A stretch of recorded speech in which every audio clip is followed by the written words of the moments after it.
Prime Minister, I mean, clearly people of Britain will be waking up to front pages and wondering how this evil man slipped through the security net. How did that happen?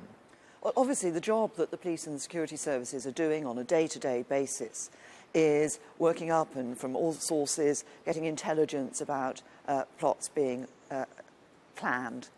And I understand that obviously they've identified two of the individuals who were responsible for the horrific attack that took place at London Bridge.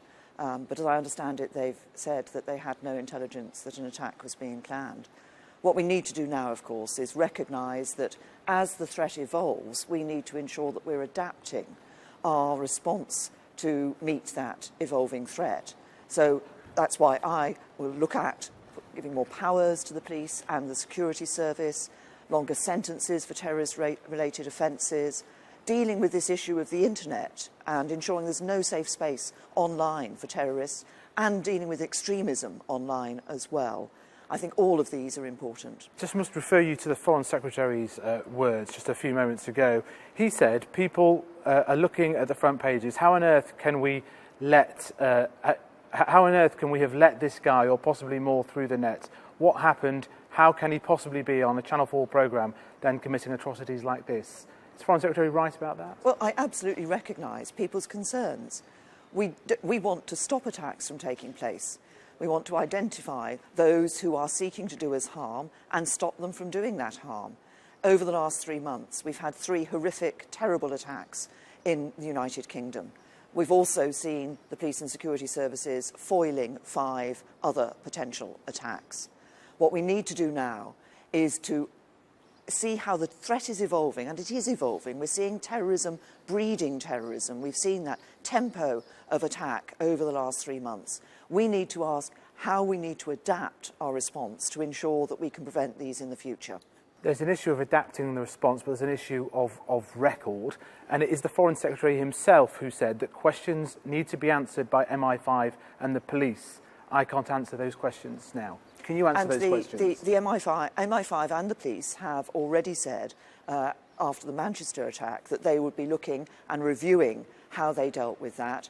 And I would expect them to do exactly the same in relation to London Bridge. What government needs to do, and what the government that comes in after Thursday's election needs to be willing to do, is to give more powers to the police and the security service when they need them, needs to deal with this issue of terrorism and extremism online, and also needs to be able to call out and deal with extremism here in the United Kingdom. Clearly the issue of police cuts has been raised. You've recognised that police numbers are down on when you became Home Secretary. And you've recognised also that armed police were down, and you've changed that now, and now they're going up again. Do you have any regrets over those cuts? And do you feel that they might have contributed? In this case, the community reported this man. What happened? Couldn't cuts have had a role in this man not being brought to book? Well, we've protected the counter-terrorism policing budgets. We have funded an uplift in armed policing, and we have funded our 3 agencies, MI5, MI6 and GCHQ. They will have the money to employ 1,900 more officers.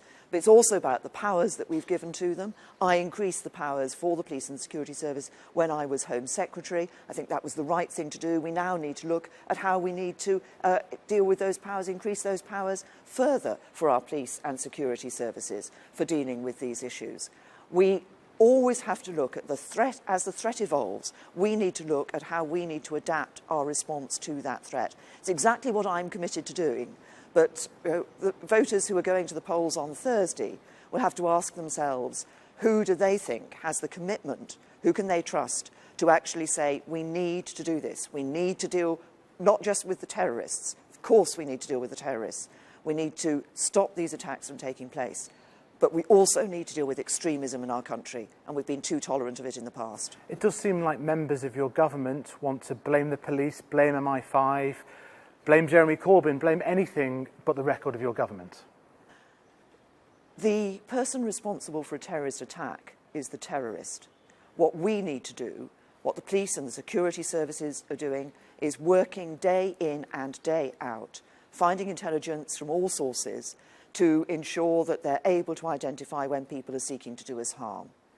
We want to ensure they have the powers to be able to do that and to take the decisions necessary to stop people from attacking us. But we also need to ensure that we are dealing in this country with extremism. We have been too tolerant in the past. As Home Secretary, I published a counter-extremism strategy. I want to see people across this country recognising that the extremists are trying to divide us and that extremism can lead to violence. You promised difficult and embarrassing conversations with no tolerance of this intolerance. But what about the Saudis and this report that isn't being released? Amber Rudd has just said we've managed to reduce the funding and the links between the Saudis and groups like Islamic State. Have we? Do you recognise tough conversations required with Gulf nations? Tough conversations are required over this whole issue of financing of the terrorists and the financing of extremism. With foreign countries, with some of our allies. We need to have tough conversations with whoever we need to have those conversations with. You called yourself a difficult woman in relation to the Brexit talks. Are you difficult as regards the Saudis? Are you difficult as regards to Donald Trump insulting the Mayor of London at a very sensitive time?